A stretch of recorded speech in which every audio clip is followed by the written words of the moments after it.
नमस्कार दोस्तों, आप कैसे हैं? चलिए आज हम समझते हैं गौतम बुद्ध से रिलेटेड कुछ इम्पोर्टेंट एमसीक्यूज फॉर्मेट में प्रश्न हैं, उसका जवाब देखते हैं जो सीजीएल, सीएचएसएल, एमटीएस या रेलवे, बैंकिंग या अदर एग्जाम्स में 1 या 2 नंबर का जीएस पोर्शन में पूछ लेता है। तो चलिए स्टार्ट करते हैं बिना किसी देरी के। तो इसमें पहला नंबर क्वेश्चन है, बौद्ध धर्म के संस्थापक कौन हैं? ये तो सभी को मालूम होगा, बौद्ध धर्म के संस्थापक गौतम बुद्ध जी हैं।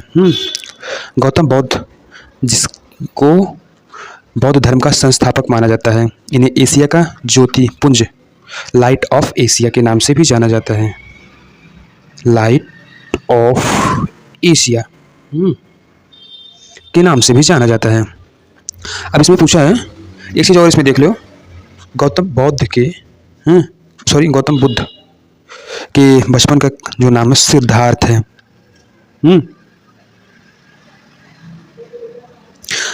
वही ये दूसरे क्वेश्चन में भी पूछा हुआ है, गौतम बुद्ध के बचपन का क्या नाम है?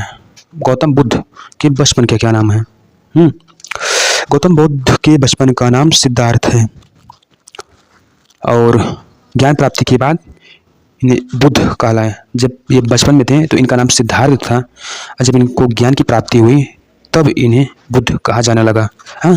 तो आइए तीसरा नंबर क्वेश्चन देखते हैं, गौतम बुद्ध का जन्म कहाँ हुआ था? ये तो सभी को मालूम होगा, लुम्बिनी कपिलवस्तु। और इनका जन्म कब हुआ था? 563 563 ईसा पूर्व में नेपाल के पास कपिलवस्तु के लुम्बिनी वन में हुआ था। अब चौथा नंबर क्वेश्चन है, बुद्ध के जीवन की किस घटना को महाभिनिष्क्रमण कहा जाता है? उनका गृह त्याग, जब वो घर छोड़ दिए थे, इसी घटना को महाभिनिष्क्रमण कहा जाता है। जब यह गृह त्याग किए थे तो उस समय ये 29 वर्ष के थे। जब इन्हें ज्ञान की प्राप्ति हुई तब इन्हें बुद्ध कहा जाने लगा, अन्यथा इनका बचपन का नाम सिद्धार्थ है। पांचवा नंबर क्वेश्चन दिया है, गौतम बुद्ध के प्रथम गुरु कौन थे? गौतम बुद्ध के प्रथम गुरु जो थे अलार कलाम थे। गृह त्याग के बाद सिद्धार्थ ने वैशाली के अलार कलाम से सांख्य दर्शन की दिशा ली, जो उनके पहले गुरु माने जाते थे। और छठवें नंबर क्वेश्चन धेलेबा कि गौतम बुद्ध को किस नदी के तट पर ज्ञान प्राप्त हुआ? वो निरंजना नदी के तट पर इन्हें ज्ञान की प्राप्ति हुई। 35 वर्ष की आयु में बोध गया में निरंजना नदी के तट पर एक पीपल वृक्ष के नीचे उन्हें वैशाख पूर्णिमा के दिन ज्ञान की प्राप्ति भइल बा। चलिए देखल जाए 7वां क्वेश्चन। आई होप ई वीडियो से कुछ न कुछ रउआ लोगन के जानकारी तो जरूर प्राप्त होगी के चाहिए। तो 7वां क्वेश्चन में दिहल बा, महात्मा बुद्ध ने अपना पहला उपदेश धर्मचक्र प्रवर्तन कहाँ दिया? उन्होंने पहला उपदेश जो है सारनाथ में दिया। ज्ञान प्राप्ति के बाद बुद्ध ने आधुनिक जो है सारनाथ में अपने 5 साथियों को पहला उपदेश दिया, जिन्हें धर्मचक्र परिवर्तन कहा जाने लगा। और नंबर 8 नंबर क्वेश्चन दिया है, बुद्ध ने अपने सर्वाधिक उपदेश किस स्थान पर दिए? श्रावस्ती में इन्होंने सबसे अधिक उपदेश दिए। और 9वां नंबर क्वेश्चन पूछा है, बुद्ध धर्म के त्रिरत्न में शामिल नहीं है। वैसे बुद्ध धर्म के त्रिरत्न में बुद्ध धर्म संघ है पर अहिंसा नहीं है। और 10वें नंबर क्वेश्चन दिया है, गौतम बुद्ध के महापरिनिर्वाण कहाँ हुआ? मतलब एक प्रकार से ऐसा भी पूछ सकता है, गौतम बुद्ध की जब मृत्यु हुई उस समय को क्या कहा जाता है? तो महापरिनिर्वाण कहा जाता है। बट इन्होंने पूछा है कि एक प्रकार से समझ लो कि मृत्यु कहाँ हुई है। मृत्यु जो इनका है ना, वो कुशीनगर में हुई है। इनकी मृत्यु कब हुई? तो 483 ईसा पूर्व में 80 वर्ष की आयु में यूपी के कुशीनगर में बुद्ध का निधन हुआ, जिसे महापरिनिर्वाण कहा जाता है। और नंबर 11 नंबर क्वेश्चन दिया है, प्रथम बौद्ध संगीति कहाँ आयोजित की गई थी? मान लो कनिष्क, सॉरी 11 नंबर क्वेश्चन दिया है ना, तो ये राजगृह है। और ये नंबर 12 नंबर क्वेश्चन जो है, किस शासक के शासनकाल में चतुर्थ बौद्ध संगीति का आयोजन हुआ?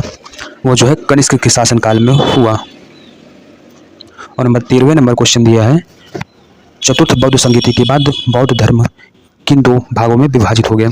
ये जो है हीनयान और महायान में विभाजित हो गया। देखो, कनिष्क के समय चौथी बौद्ध संगीति में वैचारिक मतभेद के कारण बौद्ध धर्म दो संप्रदायों में बट गया। हीनयान का मतलब होता है रूढ़िवादी, हाँ, और जो महायान है इनका मतलब होता है परिवर्तनवादी।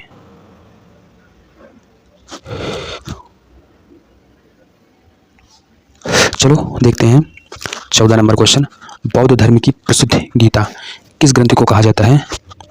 यह जो है धम्मपद को कहा जाता है। धम्मपद को बौद्ध धर्म का एक पवित्र ग्रंथ माना जाता है और इनकी नैतिक शिक्षाओं के कारण इन्हें बौद्ध धर्म की गीता कहते हैं। नंबर 15 नंबर क्वेश्चन दिया है, बुद्ध की शिक्षाओं का संकलन मुख्य रूप से किस साहित्य में है? वह जो है त्रिपिटक में है। बुद्ध के उपदेशों और नियमों को 3 पिटकों में विभाजित किया गया है, जिसे विनय पिटक, सुत्त पिटक और अभिधम्म पिटक के नाम से जाना जाता है।